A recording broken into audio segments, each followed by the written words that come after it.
This is the very ecstasy of love, whose violent property foredoes itself and leads the will to desperate undertakings as oft as any passion under heaven that does afflict our natures. I'm sorry, but have you given him any hard words of late? No, my good lord, but as you did command, I did repel his letters and denied his access to me. That has made him mad. I'm sorry that with better heed and judgment I had not quoted him. Look at these lines. I fear he did but trifle and meant to wreck thee, but shrew my jealousy. It seems it is as proper to our age to cast beyond ourselves in our opinions as it is common for the younger sort to lack discretion. Come, go we to the king. This must be known, which being kept close might move more grief to hide than hate to utter love. Come. All right, here we go, 2-2. For those of you taking notes, so you got something to write and hand in on Monday.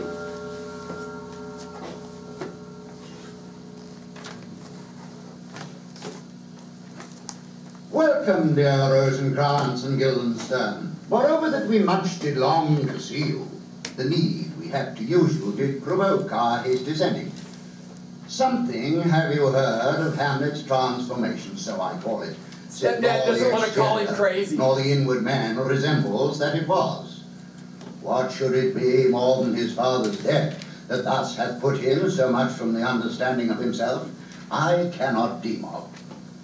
I entreat you both, that being of so young days brought up with him, and sit so neighboured to his youth and humour, that you vouchsafe your rest here in our court some little time, so by your companies to draw him on to pleasures, and to gather so much as from occasions you may glean, whether aught to us unknown afflicts him thus, that opened lies within our remedy.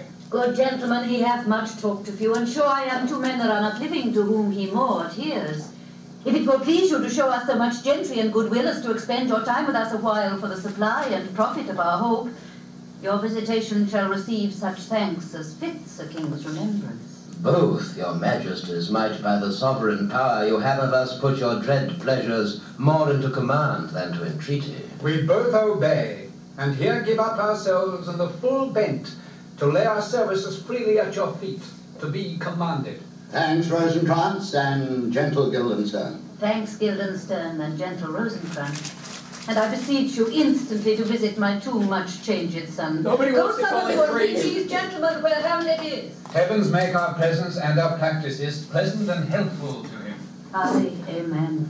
The ambassadors from Norway, my good lord, are joyfully returned. Thou still hast been the father of good news. Have I, my lord? I assure you, my good liege, I hold my duty as I hold my soul, both to my God and to my gracious king. And I do think, or else this brain of mine hunts not the trail of policy so sure as it hath used to do, that I have found the very cause of Hamlet's lunacy. Oh, speak of that. That do I long to hear. Give fast admittance to the ambassadors. My news shall be the fruit to that great feast. Thyself do grace to them, and bring them in. He tells me, my sweet queen, that he hath found the head and source of all your son's distemper. I doubt it is no other but the main. His father's death and our hasty marriage. Well, we shall sift him. Welcome, my good friends. Say, Voltimand, what from our brother Norway? Most fair return of greetings and desires. Upon our first, he sent us to suppress his nephew's levies, which to him appeared to be a preparation against the Polack. But better looked into, he truly found it was against your highness. Whereat grieved that so his sickness, age, and impotence was falsely borne in hand, sends out arrests on Fortinbras, which he, in brief obeys, receives rebuke from Norway, and in fine makes vow before his uncle never more to give the assay of arms against your majesty. Whereon old Norway, overcome with joy, gives him 3,000 crowns in annual fee, and his commission to employ those soldiers so levied as before against the Polack, with an entreaty herein further shown, that it might please you to give quiet pass through your dominions for his enterprise, on such regards of safety and allowance as therein are set down. It likes us well, and at our more considered time we'll read, answer, and think upon this business. Meantime, we thank you for your well-took labour. Go to your rest. At night we'll feast together. Most welcome home. This business is very well ended. My liege, and madam, to expostulate what majesty should be, what duty is, why day is day, night night, and time is time, were nothing but to waste night, day, and time. Therefore, since brevity is the soul of wit, and tediousness the limbs of outward flourishes, I will be brief. Your noble son is mad. Mad, I call it, for to define true madness, what is but to be nothing else but mad. But let that go. More matter with less art. Get to the point. I swear I use no art at all. That he is mad is true. 'Tis true, 'tis pity, and pity it is true.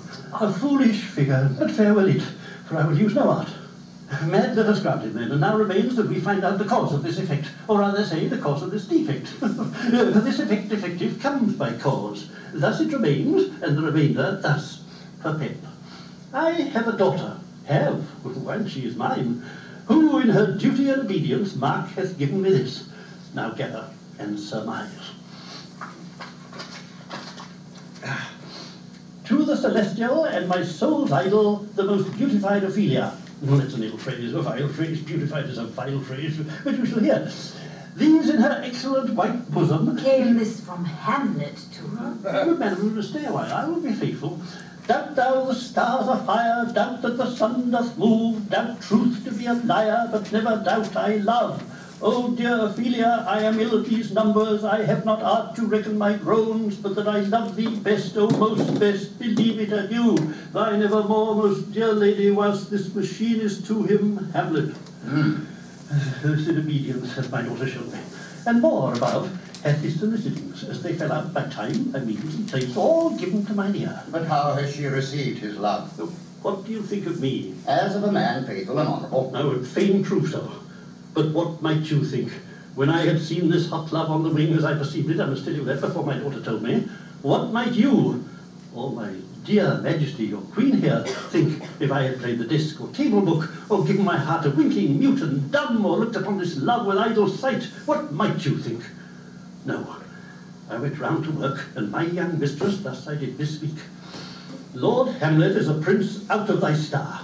This must not be. And then I precepts gave her, that she should lock herself from his result, admit no messengers, receive no tokens. Which done, she took the fruits of my advice, and he, repulsed, a short tale to make, fell into a sadness, then into a fast, thence to a watch, thence into a weakness, thence to a lightness, and by this declension into the madness wherein now he raves and all we wail for. Do you think 'tis this? It may be, very like. Hath there been such a time, I'd fain know that I have positively said, 'tis so when it proved otherwise? Not that I know. Take this from this, if this be otherwise.